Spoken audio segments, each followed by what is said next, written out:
dapat salang atamanun ta. Ini ang pundasyon nin komunidad para sa maray na futuro ta. Usapang Pamilya, digdi sa DCGB. Giya para sa pamilyang maugma, nagkakasararo, may takot sa Diyos, asin disiplina, mga tema para sa marahay na pagpapadalaga nin pamilya, asin iba pa. Ang gabos na yan, digdi sana sa DCGB sa programang Usapang Pamilya.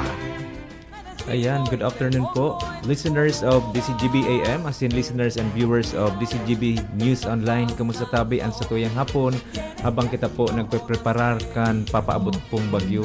Di po malingawan pong magpangadya. Ano po, nahiling taman baga po ang kapangyarihan po, lalo na po kung dakol po ang nagpapangadyi, lalo na pong hiling ta po na makusog ang bagyo, na sana matunaw na po o magluya. Dito man pa ipangadyi na lumipat po sa ibang lugar. Takahirak man po ano. So ipangadyi ta po na matunaw, na magluya, magbago po ang direksyon. So ngayon na hapon po, mapuon kita tulos ta uro alabaan sa tuyong discussion ngayon habang arami po na nasa harong po ngayon ang mga magurang, buda mga aki dahil pig-declare baga pong half day po ngayon sa ibang opisina o po holiday po ano na pig-declare sa mga sa eskwelahan po wala manggaro pong laog. Ngayon na hapon po ang satuya pong topic, tema po sa satuyang Usapang Pamilya, iyo po ang sakandungan ng pagmamahal, pag-aalaga ng batang musmus.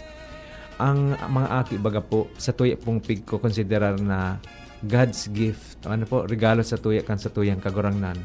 Alagad po pigtao po inis na mga aki sa tuya, bako man basta-basta po anong igwaman po kitang dakulaon na responsibilidad.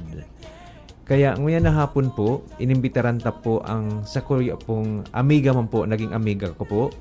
Nagkasabay po kami, both parents po kami kay ito sa St. Agnes Academy. Magkaklase po sa Samuyang Aki. Siya po naging teacher din po siya hali sa St. Agnes. So nasubaybayan ko po ini ang pagpuon po kan sa iyang pagporma kan sa iyang eskwelahan. Hanggang ngayon na nagdadakula na po ini as a matter of fact po, si Ma'am Pita po, saro sa iyang mga apo, naging estudyante duman sa eskwelahan ni Pigaapod po siyang Mama Ses. So, ngunyan na hapon po sa tuya pong guest sa Usapang Pamilya, ang school head, Mama's Child Care, Mrs. Cecilia Concepcion Maniago, Ma'am Ses. Good afternoon, Ma'am Ses. Good afternoon, Tito Bert. Hello po. Good afternoon din po sa mga televiewers and listeners ng inyong programa. Yes, Usapang Pamilya. Usapang Pamilya po. Makinig tayo muna habang tayo ay nag-aabang kay Bagyong Opong. Ayan. Ma'am Ses, mag-shoutout ka muna, baka igwa ka pong pigme message na, uy, mag-iriling ka mo. Yes, shout out sa aking mga teachers ng Mama Child Care Home, si Teacher Angie, Teacher Joy, Teacher Olive, Teacher Aisa, Teacher Kyla, at happy birthday to a good friend of ours from St. Yes. Agnes, si Ma'am Carm si Romo. Ma'am She's Carms, celebrating her birthday today. Happy birthday, Ma'am Carms. At sa mga BWC, The Beautiful Wives Club. At gusto ko rin po batiin ang mga kasama ko sa Feast Legazpi. Okay. So, magandang hapon po sa inyong lahat. Pwede po natin pangalanan, sina Attorney Leandro, ano po? Oo po. Yes po. Attorney Sila Bro Leandro. Ann, sila Bro Frederick, sila Sis Angel, Sis Julie. Marami parang iba. Opo. Sina Ma'am Jessica. Yes, Ma'am Jessica sa music ministry sila. Ayan. So, mga friends din po namin, yung mga nandyan po sa feast.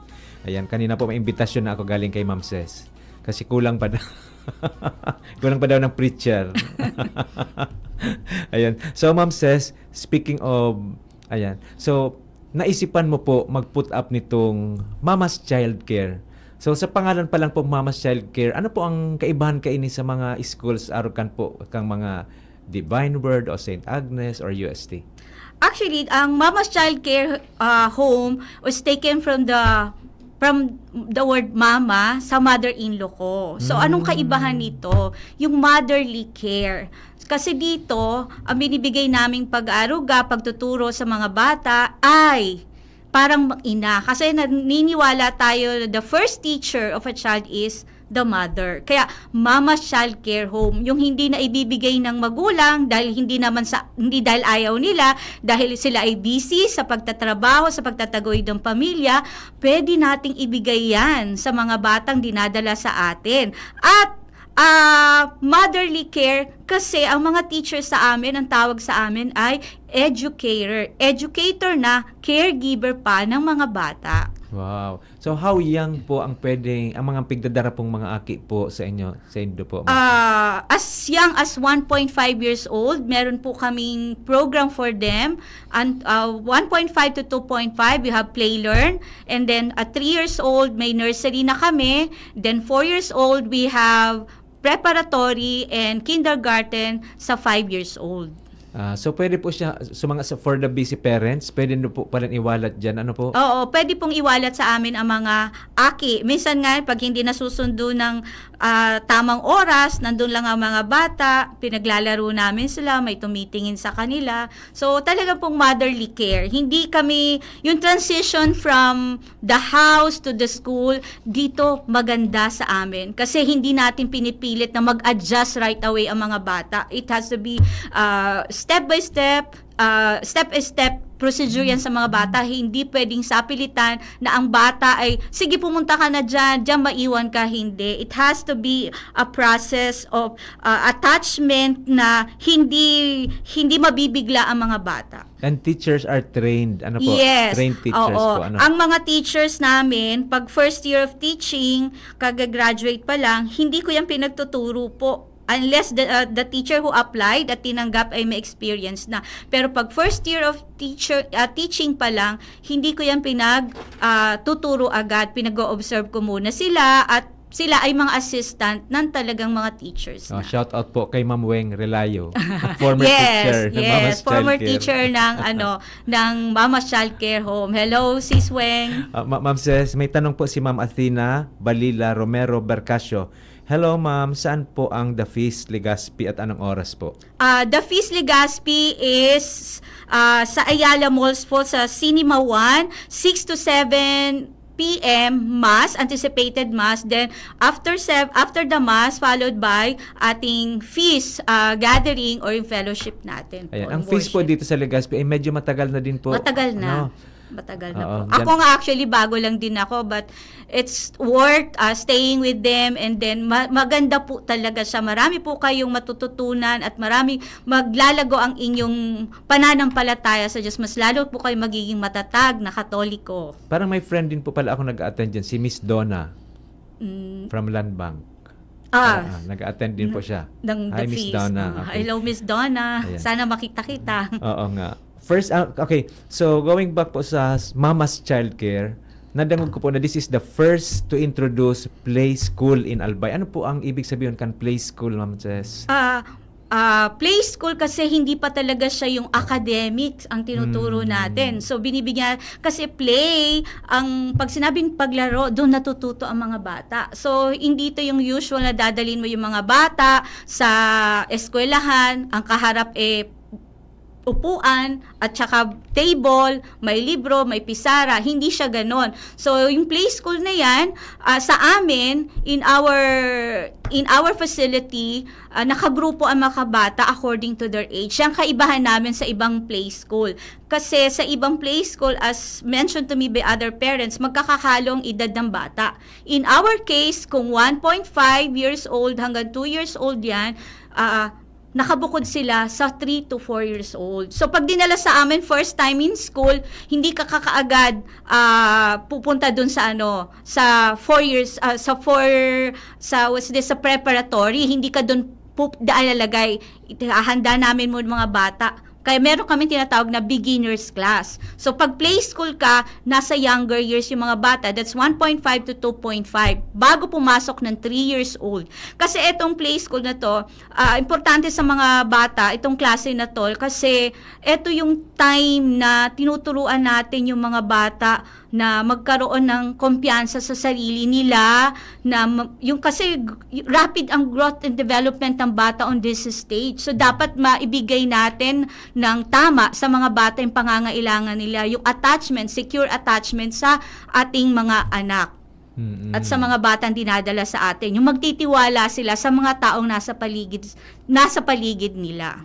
Tapos, pwede pong magdyan din yung mga parents, lalo po sa mga first-time parents po, ano? Opo. Nagtatao po kamong seminar po sa mga parents. Oo. Actually, every year po, we provide parenting seminars. Okay, that is every February po. Recently, we had one parenting seminar about the danger of sugary foods to the children. So we really provide seminars na makakatulong sa mga magulang para mapalaki nila at maibigay nila ng tamang aruga sa mga bata. Ayan. Open din po ang school nindo, Ma'am Ces, sa special children. Yes, at this time po meron po kaming special learners sa tinatawag natin. But hindi kami katulad ng therapy school. But what we do is we have one-on-one session with the children kung kailangan ng one-on-one kasi iba-iba po ang uri ng special learners. So pag kailangan one-on-one muna bago namin sila ilagay sa mainstream o sa regular class.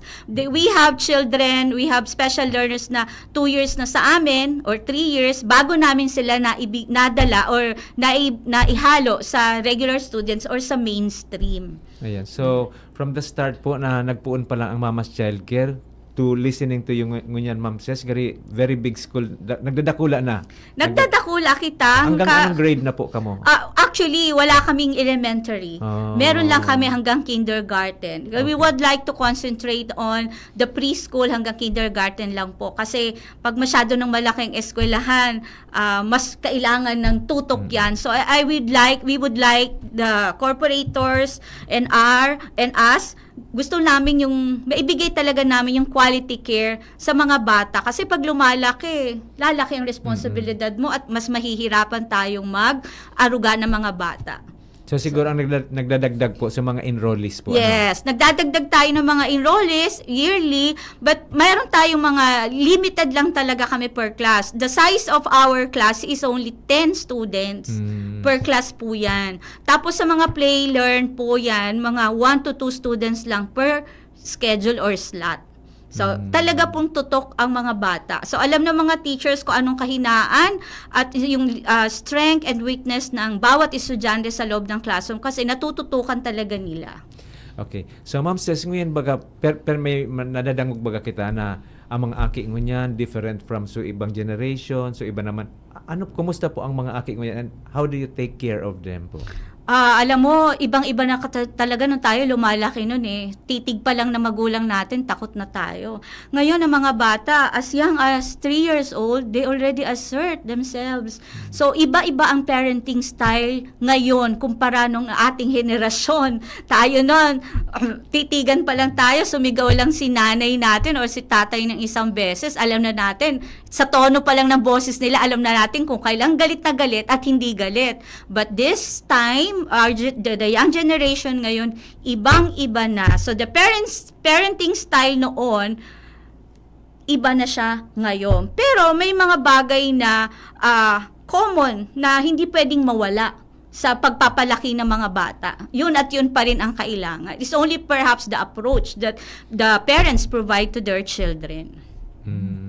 So, pagkakahuron man po ninyo, Ma'am Ces, ang mga parents na, sir, ganito po ang tamang pag-alaga ng mga batang ganyan ang ano natin yan, kinakausap natin yung in a way na inaalam natin bakit, siyempre iba-ibang ugali ng mga magulang, iba-iba rin ng pamilya. Kasi meron tayong tinatawag na no parenting style that fits everyone. Kasi galing tayo sa iba't ibang klaseng pamilya, iba-ibang klaseng tradisyon at kultura meron tayo sa pamilya, yung dynamics ng family. So, iba-iba yung parenting style ng bawat isa. Pero meron tayong tinatawag na sinasabi nating norms or standards na dapat nating sundin. So, sa mga parents namin, kinakausap ko sila in a way, ano yung bata, especially when we talk about the behavior of the children, talaga kinakausap ko yan. Kamusta yung bata? Ano po ba yun? So, dealing with the parents, malalaman mo kung anong kalasing parenting meron o ginagawa niya sa kanyang anak. I don't need to mention na hindi tama o hindi maganda, but yun, so yung a little guidance to them, especially yung paggamit ng mga gadgets, yung mga cellphones. Pagka nakakaangat ng parents, at 2 or 3 years old, meron ng sariling gadget. I always tell the parents na, wag muna. Kahit kaya nating i-provide, wag muna. Kung kung maaari lang, wag muna. Kasi nasisira po ang cognitive development ng mga bata with the excessive exposure sa mga gadgets, sa mga cellphones. And I think po, saro po sa pinaka-practical din na day po nade-develop sa aki. So pagsurat po baga Ma'am Ces, pag smartphones, ayan po. Sige, pindot-pindot lang. Oo. Ayan. Kaya nga kahit na sa pagka sinasabi, hindi pa pong marunong ang anak ko magsulat. Ilang taon na yung anak mo, ma'am?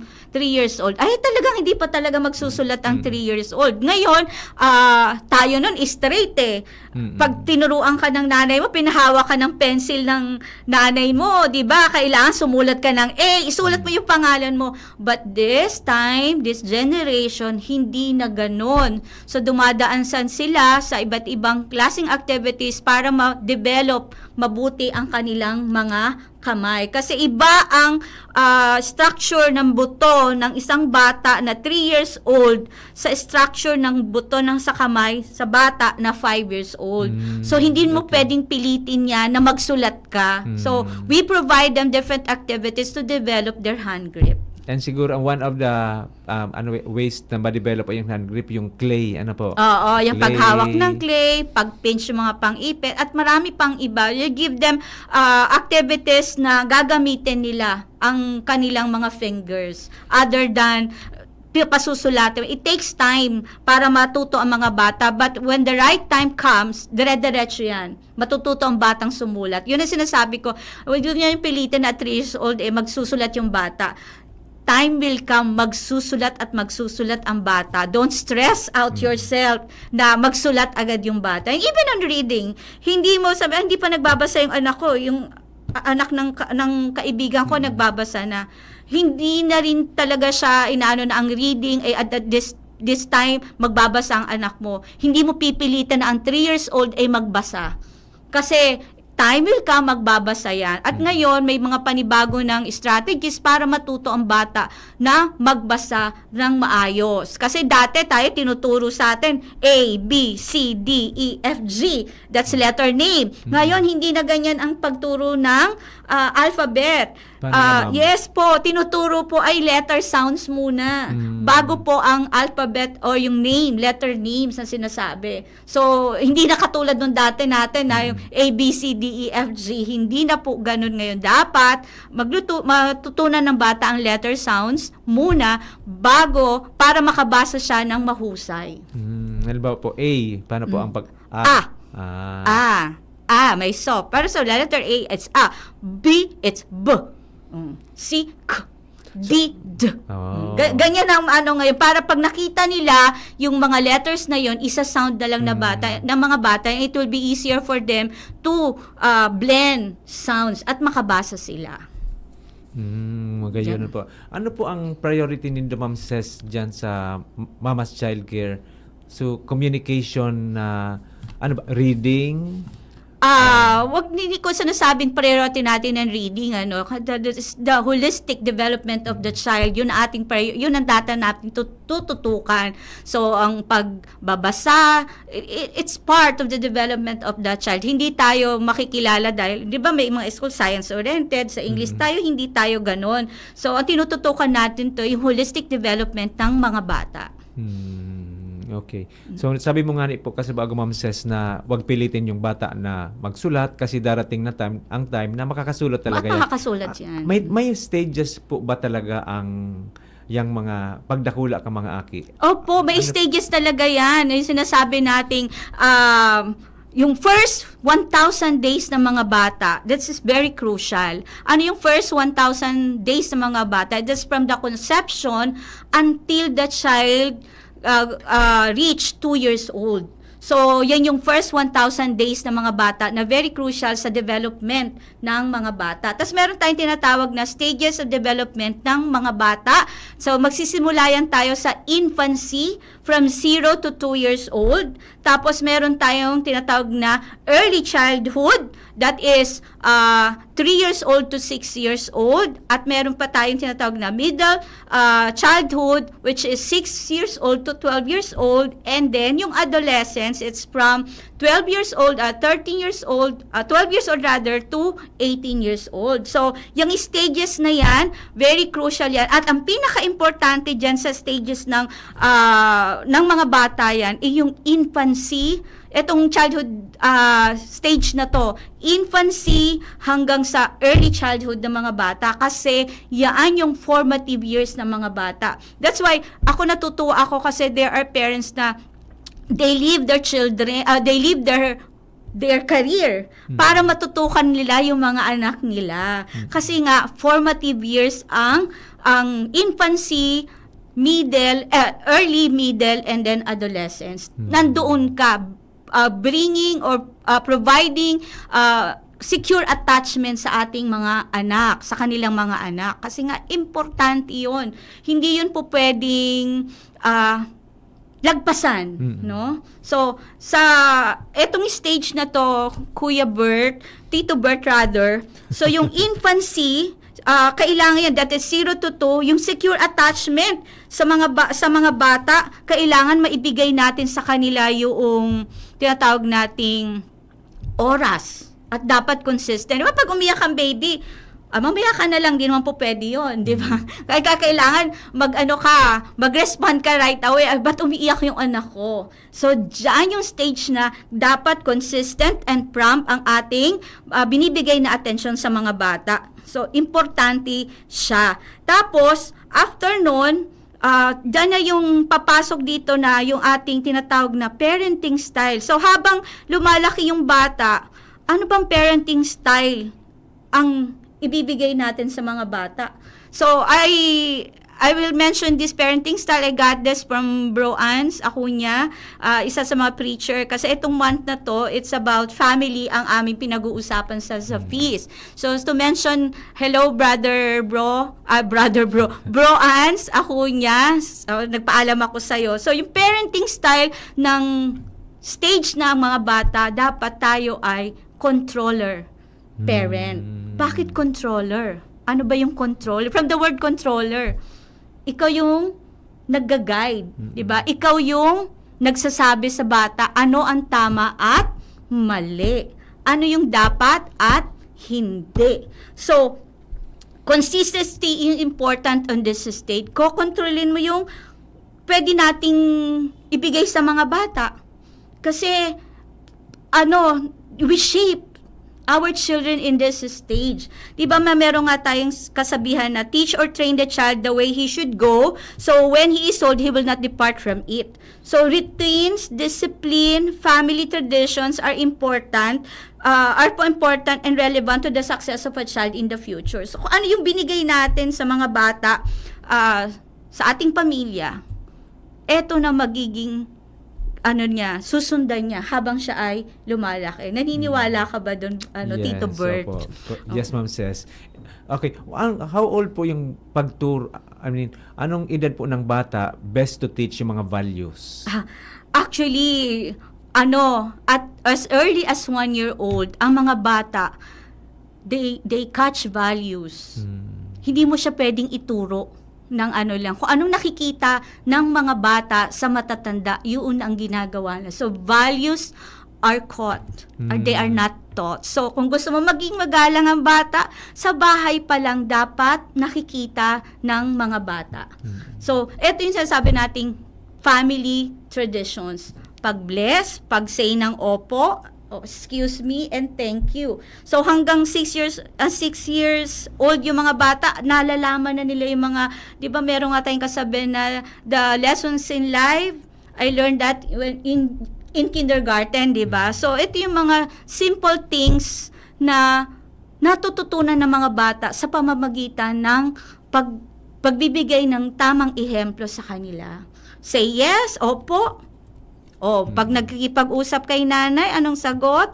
Opo. Ang pagmamano? Opo. Okay, ang pagliligpit ng mga laruan, as young as 2 or 1 year old, kaya na nila dapat gawin. Oh, you put this back there in the, yung mga simple things like that, nakakatch niya ng bata na nakikita nila na importante na sila ang naglalagay ng mga laruan, sa ano lang, okay, you put this back, one by one, little by little, you teach the child na, kasi yun ang nagiging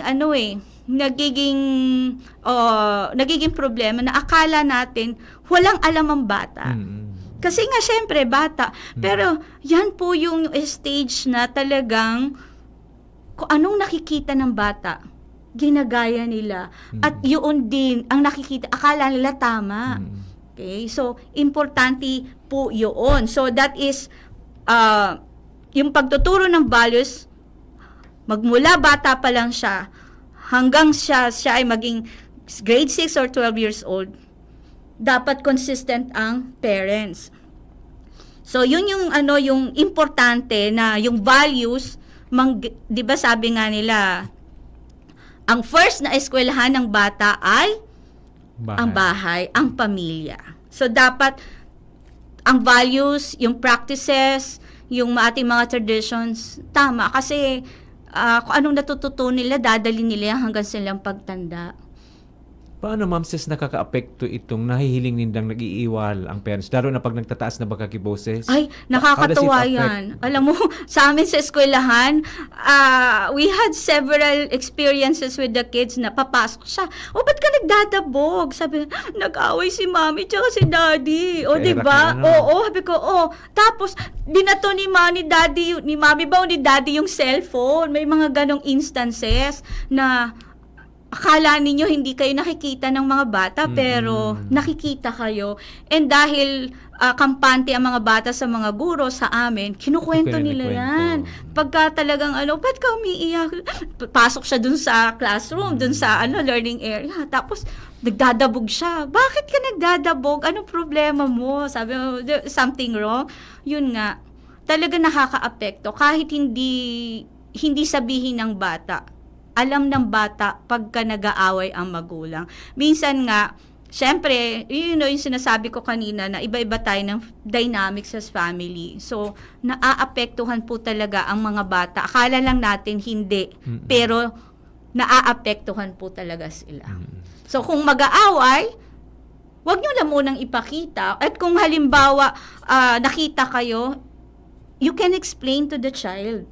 Nakita mo si mami tsaka si daddy kanina, di kami masyado nagkasundo, okay, nag-away, pero kasi ganito, ipaliwanag ninyo, kasi pag naipaliwanag din ng maayos sa bata, mas maiintindihan nila bakit ganon. Tapos, yun nga, nakakatuwa ang bata kasi kala mo lang hindi nila naiintindihan, pero naiintindihan ka nila.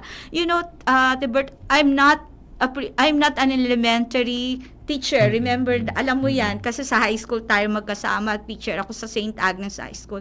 Ngayon ko na-appreciate talaga ang mga bata. Kasi dapat noon talaga, pinapakuha sa akin elementary, but I do not like. So, nag-high school teacher ako. So, ang sarap magturo sa mga bata kasi yung authenticity nila, yung innocence nila, nandoon. Talagang I'm humbled to teach these children to be part of their growing up years. Kasi ang dami, kala nila ako nagturo sa kanila, but the children taught us more than what we teach them in school. So, continuing process po ang learning po, both from teacher to student and student to teacher. Yes po. Yan, vice versa, anuhan sila. Okay, continuing process o give and take process. Give and take process. Yan. Mabalik po kita pagkatapos kan magkapirang pagirumdum. Ang oras po niya to, 2:32. An oras hatod sa Indokang. Sa Uno Plus, kalidad na maaasahan mo. Serbisyong swak sa imo. Plemex for Kids. Mommies, agapan agad ang ubo at plemang nakabara. Pambatang lagundi. Plemex! Liver Aid Silimarine Capsule. Ang good drinks at good food, perfect combo. Isama pa ang Liver Aid. It's liver lover, boys! Artisan Joint Supplement. Bumabagal ang galaw dahil sa joint pain at arthritis. Mag-Artisan. Plemex. Pag may ubo o hika, Plemex agad. Basta lagundi, Plemex. Optin Lutein Capsule. Alagaan ang paningin sa tulong ng Optin. Kitang-kita ang kalusugan ng mata. Kung ikaw ay edad 50 pataas katulad ko, may mataas na ang risk ng manlalabo ng paningin. Mas challenging ang pang-araw-araw na gawain tulad ng pagbabasa, pagsusulat, at pagmamaneho. Ang Optin ay may lutein na maaari makatulong sa kalusugan ng mata, nilalabanan ang epekto ng glaucoma, macular degeneration at katarata. Kitang-kita ang kalusugan. Mabibili ang Optin sa mga pangunahing butika nationwide. Mahalagang paalala, ang Optin ay hindi gamot at hindi dapat gamitin panggamot sa anumang uri ng sakit. Natuwa ka ba sa serbisyo ng generic and drugstore pharmacist? Ikwento and inominate mo siya as best supporting katuwang para sa tsansang manalo ng cash prizes. Follow us on Facebook for more details. See posters and print ads for details. Deadline of entries is until November 25, 2025. Mga tugang, abangan ta ang pinakabagong programa digdi sa DCGB Radio. Ang programang mahatod ning mga impormasyon, mga istoryang kapupurutan nin inspirasyon na naidulot kan pagtatrabangan ganing maiangat ang pagkabuhay kan mga Bicolanong paraomang benepisyaryo. Mag-iribahan kita, alas 10:30 hasta alas 11 ning pagkaaga. Magantabay, asin maghinanyog sa kape, asin paretang agraryo. Yolo Pascual po. Sa ubo at hika, may Plemex Forte Syrup and bottles. Pero para sa ginhawang kailangan agad, may Plemex Forte Capsule and Blister Pack. Madaling bitbitin, kayang ibulsa. Gawa sa natural na lagundi na tumutunaw at nagpapalabas ng plema. Convenient na, ginhawa pa. Plemex Forte Lagundi and Capsule. Basta lagundi, Plemex. Easy! Vitex Segundo L is the generic name of Plemex Forte. If symptoms persist, consult your doctor.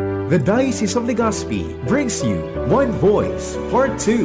One Voice Part 2, a dinner concert for a cause, featuring the clergy and seminarians of the Diocese of Legazpi with renowned chef, Chef Jesse Senchoco, as we serve fine dining experience. Sana naman po yung mga kababayan natin sa Legazpi at sa mga kalapit bayan, wag po kayong manghinayang sa itutulong ninyo. Huwag tayong titigil ng paggawa ng mabuti, lalong-lalo na kumpara sa Diyos na pinagmulan ng lahat ng ine-enjoy natin sa buhay. Happening on October 10, 2025, 6 p.m. at the Legazpi City Convention Center, LC3. Reserve your seat now. Tickets available at your local parish. Be a benefactor. Support a seminarian.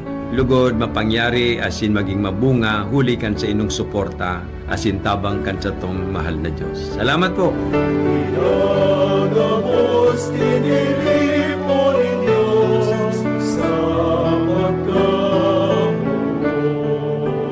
Ang leptospirosis ay nakakapinsala sa bato, utak at atay na pwedeng maging nakamamatay. Hindi lamang sa daga nakukuha ang sakit na ito. Kaya mag-ingat sa mga iinuming tubig o gagamiting pangluto. Huwag lumusong sa tubig o putik na pwedeng kontaminado ng dumi, ihi o dugo ng hayop na may sakit. Maglinis, magmasid, mag-ingat. Labanan ng leptospirosis. Kung may posibleng exposure, konsultayo sa pinakamalapit na health facility para sa libreng konsulta at reseta. Tumawag sa DOH Hotline 1555, press 2.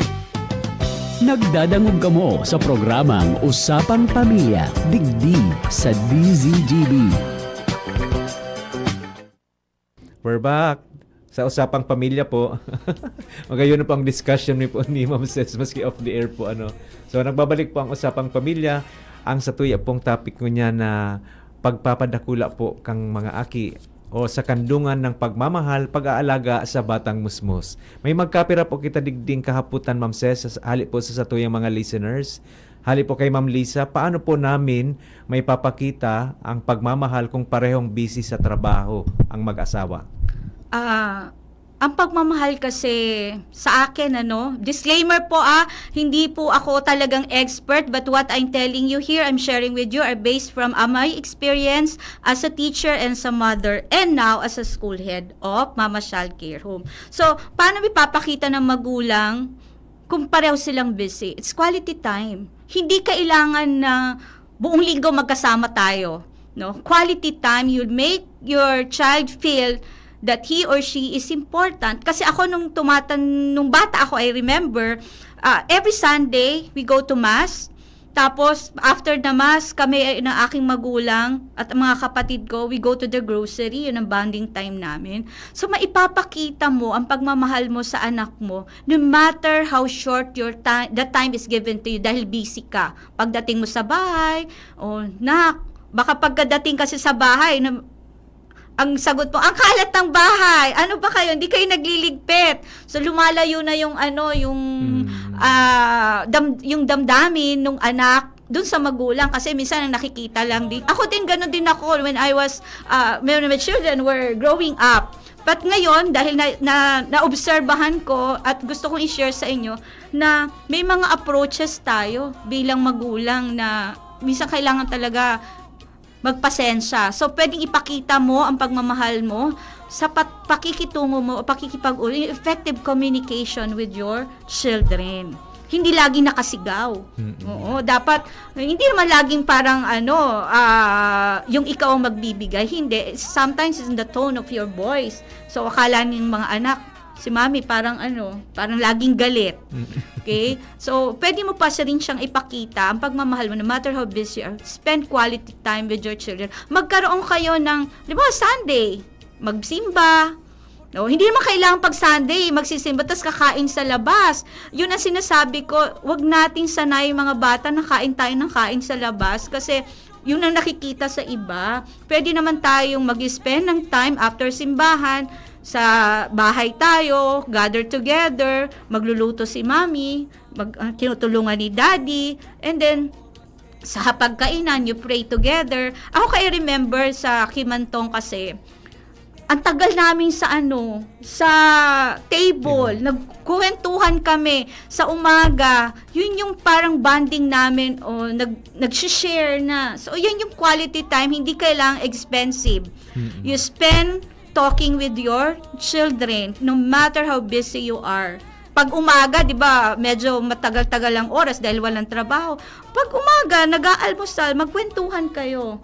Yan yung showing that you are interested with what is happening with your children in their lives as elementary student or high school. O kung ano pa ano yung pinanood mo, o what upsets you, whatsoever. Basta makapagkwentuhan ka, makipag-bonding ka. And I heard po from some parents pag Ma'am Ces, pag mahali na sa arong, kailangan mag-work ni daddy para may pambili tayo. Kailangan din i-explain sa mga bata po iiyak yung mga bata kasi hahabol sa parents. Kailangan mag-work ni daddy para may pambili tayo ng milk mo. And, meron kasi, Sir Bert, na tatawag na yung, may stage kasi ng bata, yung attachment niya sa magulang niya. Sobra. That is yung toddler years, yung attachment. Kaya pa umiiyak, ayaw na. Tapos, may mga bata sinasabi sa akin, ang tagal niyang matulog. So, ang tagot ko, anong work mo? Anong oras ka umuwi? Kaya matagal matulog ang anak mo kasi the child wants to spend time with you. So, ang ginagawa ng bata, ginipilit niyang gising siya kasi gusto niyang makipag-bonding sa'yo. So, these are the reasons why there are children na ang tagal matulog kasi actually hinihintay nila yung mga magulang nila umuwi ng bahay at makipaglaro sa kanila. Yes, so, agree. dapat din, pag uwi ng bahay, wag na mag-cellphone ng mommy and daddy. Spend time with your child. So, sabi ko yun sa mga parents. Kasi gadget ng gadget. Ikaw ba, tumitigil ka sa pag-gadget? Kasi kung ano nakikita lang ng mga bata sa inyo, yun lang din ang gagawin niya. So, dapat po, pag sinabi niyong no gadget, that includes you, not only the children. Next question po, Ma'am Ces. Nanay ko ang nagpalaki sa amin habang nasa abroad si tatay. Sapat na ba ang pagmamahal ng isang magulang? It depends, pero sapat na yan. Nasa sa inyo na yan paano nyo pinapahalagan yung pagmamahal at sakripisyo ng magulang ninyo na nagtatrabaho sa ibang bansa. I once an OFW too. So, naiwan ko din ang mga anak ko for a year. Nasa Vietnam ako noon. Alam nyo bang hindi madali maging OFW kung gaano kayo kalungkot na wala ang magulang ninyo. Mas doble, triple ang kalungkutan ng isang magulang na wala sa piling niya o siya sa piling ng mga anak. So, how you value that sacrifice depends on you as a child. So, sapat na ba? Oo, sapat na. Kasi yung sakripisyo na yun, siguro yun na nagpo-provide sa'yo ng pangmatrikula mo, pambili mo ng mga luho mo, mga gadgets mo. Pero may mga batang sabi, okay lang naman na simple. Pero, ang magulang mo, hindi din siya naghangad ng simple lang. Ang gusto niya, bigay sa'yo yung best. Kaya, kahit mas mahirap para sa magulang ang umalis, ginagawa nila yon. And you as a child should, give honor to your parents by loving them and understanding. Huwag na masyadong maghanap. Kasi pareho rin kayong nahihirapan. But yung sacrifice nga, sinasabi ko kanina na magulang mo, ito yung nagpo-provide sa'yo kung anong meron ka at this time. So sapat na ang tanong, sapat. Ikaw ba? Sapat ba sa'yo yung sakripisyo ng magulang mo? So hindi ko masasagot yan. Ikaw makakasagot. With my explanation, ikaw ang sasagot niyan. Yan. Thank you, Ma'am Ces. Magayon na explanation po. Kasi bago po, Ma'am Ces, nabanggit mo din po, so pagharampang sa lamisa na may pagkaon, during off the air, kasi bago kanina, na-share mo po sa kuya na you encourage just to drink water. Bago ka mong attend kang something about sugar, na ang epekto po. So, paki-encourage man po sa tuyong mga listeners and viewers.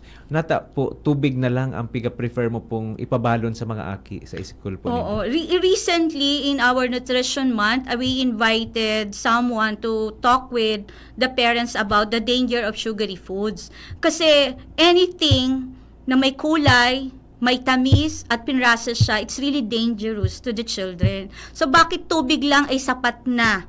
Mas mainam pa nga, mas healthy pa. Kasi po talagang delikado yung mga processed foods sa ating mga bata. Kaya ngayon, marami mga bata ang may ADHD.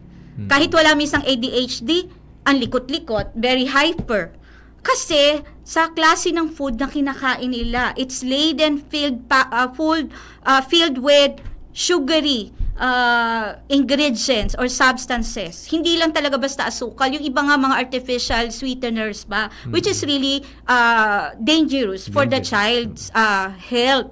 So, ini-encourage natin ang mga parents, no, tubig sapat na o kaya gatas, fruit juices, pero hindi yung artificial fruit juices. Kung kayang magpiga ng kalamansi, so limonsito ngunyan, so very cheap siya.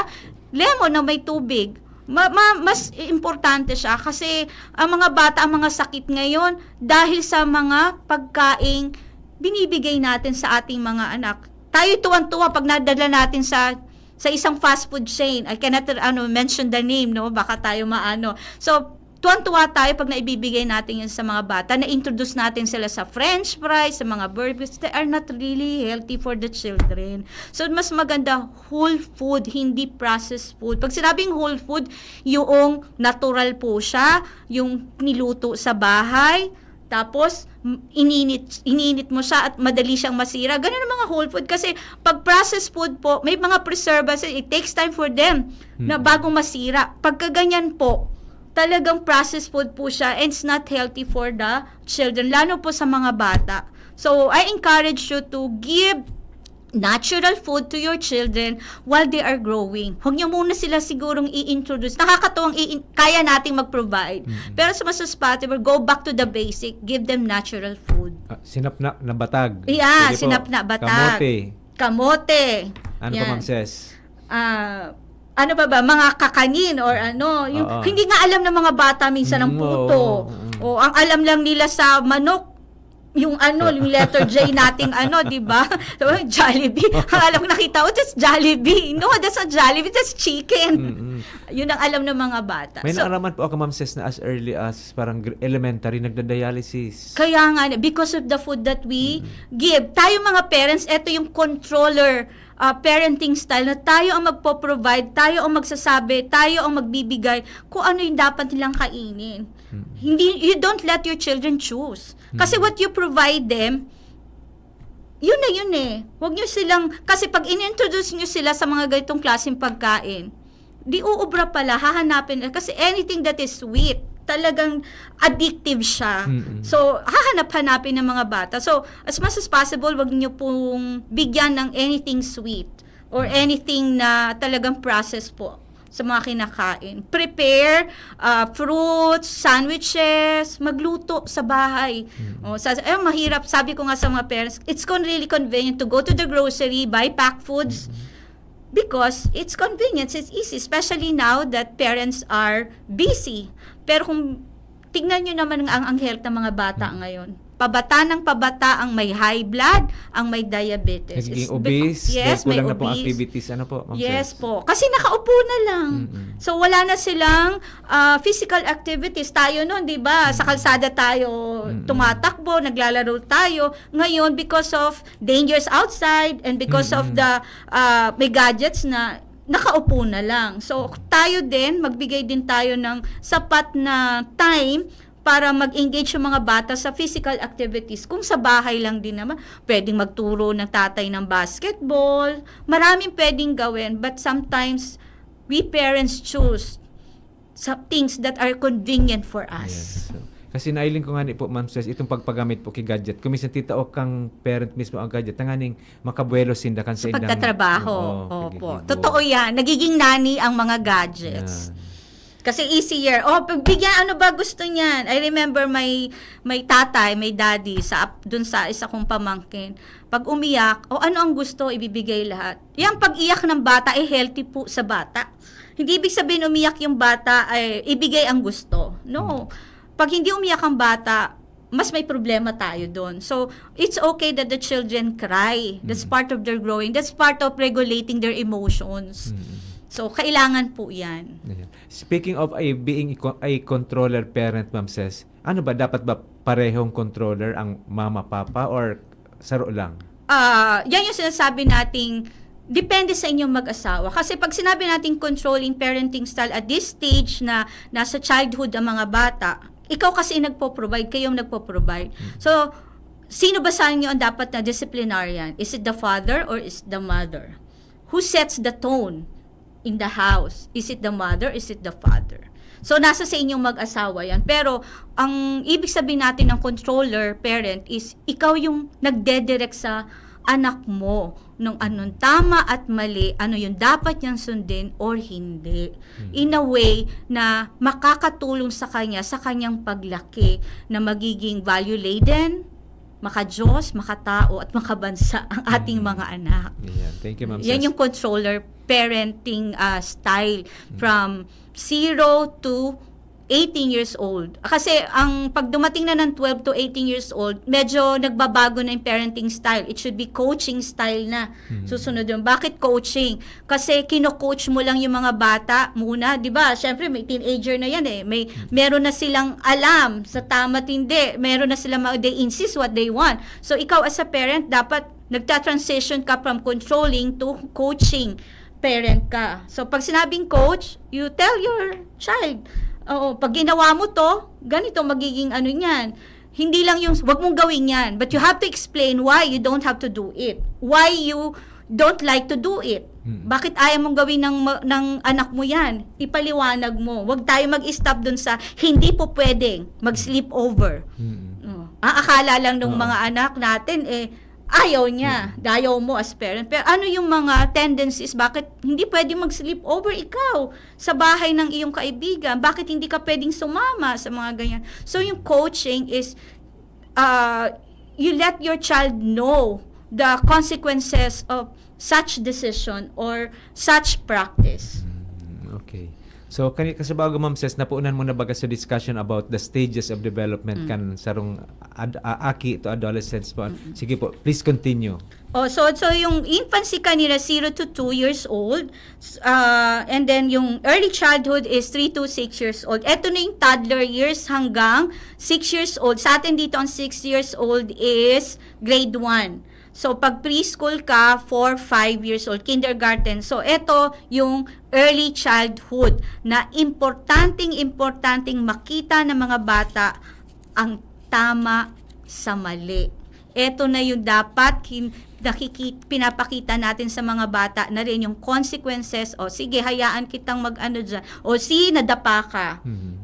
Kasi minsan, sige, hindi ka pwede dyan. O hayaan mo siyang madapa. Pag nadapa yung bata na 3 years old, 4 years old, hayaan yung tumayo. Are you hurt? magpapaluin right away kasi hindi naman naintindihan ng bata. So yun yung early childhood. So fine motor skills and gross motor skills are refined on this stage. Kids are allowed to exercise independence, learning social skills and emotional regulation. Modeling of correct behavior is essential at this stage.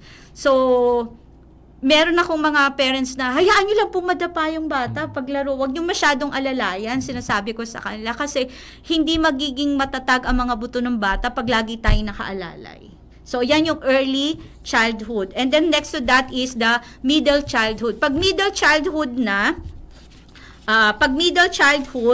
that is 6 to 12 years old. Nagta-transition na tayo sa 6, 7, 8, mga even 10 years old kasi ngayon, nag-a-assert na ng independence, di ba, Sir Bert?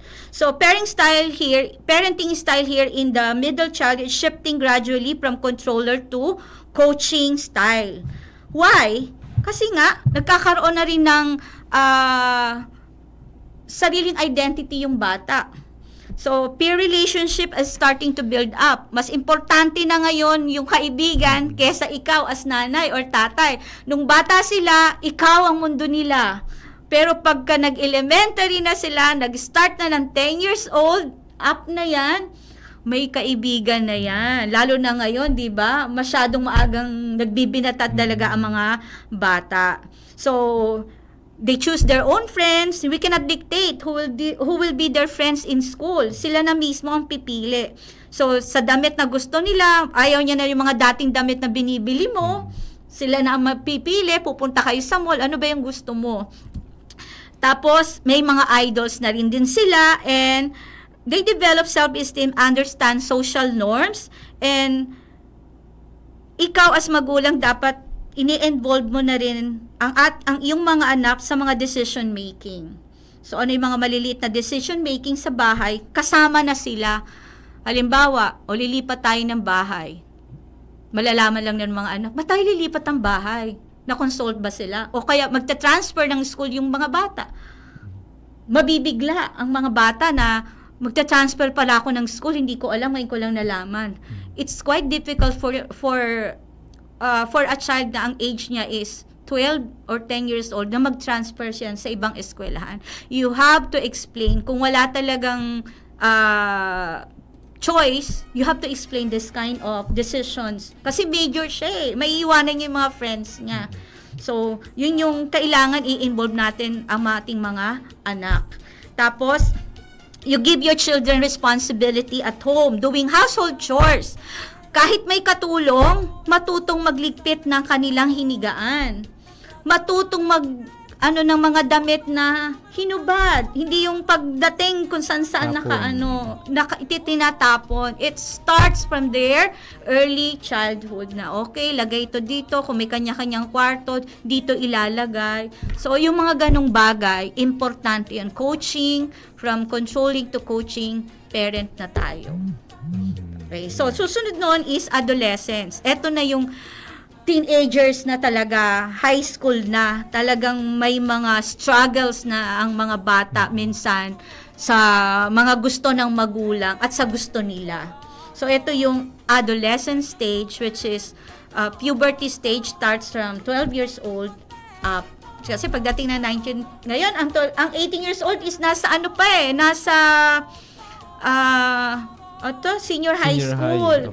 Pero nung panahon natin, at 18, college na tayo. Talagang we exercise our freedom na talaga by that time. Ngayon, high school, mas bata nga talaga ngayon. Yung si Mandy nga, sabi ko, ilang taong ka na anak, ngayon ka palang graduate ng college. That time nun, parang 3 taon na ako, 4 na taon na ako nagtatrabaho. So, you see, nagbabago ang henerasyon. Pero yung parenting natin, it's just the same. It's only on the way we approach use the effective communication to our children. Ayan. Thank you so much, Ma'am Ces. Pigtabangan po kita ni Ma'am Ces ngayon hapon sa satuya pong topic na sa kandungan ng pagmamahal, pag-aalaga sa batang musmos. Ma'am Ces, pwede kang po mag-promote kang sa imong Mama's Child Care kung saan po ini makukuha and paano po makontak po kamo. Thank you, Tito Bert. Thank you, Welcome Tito po. Bert, for Thank you too. inviting me here and sharing what little I know about taking care of children. So, ang Mama's Child Care Home po ay matatagpuan sa Tagas, Daraga, Albay, sa Ardel Subdivision. May mga signage naman na po tayo doon. Meron kaming mga bagong signage. Ipuput up po namin after Opong. Kabi ko doon sa maglalagay, wag muna iput up. So, we are located at Ardel Subdivision, Tagas, Daraga, Albay. You can contact me and message me in our two Facebook pages, si Mama's Child Care and the other one is Mama's Child Care Home. You may message me at 0905-452-6783. Hanapin niyo po si Mama Ces. Ako po yung Mama Ces. Ayan, nakita po nindo sa mga naka-FB live, nasa Facebook po. Diyan nahiling po nindo si Mama Ces. Hanapon po nindo sa Mama's Child Care. Ako yung Mama Ces. They don't call me teacher. Lahat ng mga bata, pati mga parents, they call me Mama Ces. Ayan. So, kami po, sa indong nakaibahan ngayon na hapon, kay bata po sa tuwing technical department, si Sir Nems Flora, asin si Sir Jerome Nico Martinez. Ako man po si Bert Nunez na nagsasabing sa bawat usapang pamilya may panibagong pag-asa. Abangan po ang masunod na programa, Pinky Ono Baby with VP Henry Maceda, Kadoroy Broadcaster of the Year. Salamat po. God bless everyone. Thank you, Ma'am Ces. Thank you, Sir Bert. Sa indong nadangog ang programang Usapang Pamilya. Abangan liwat sa aga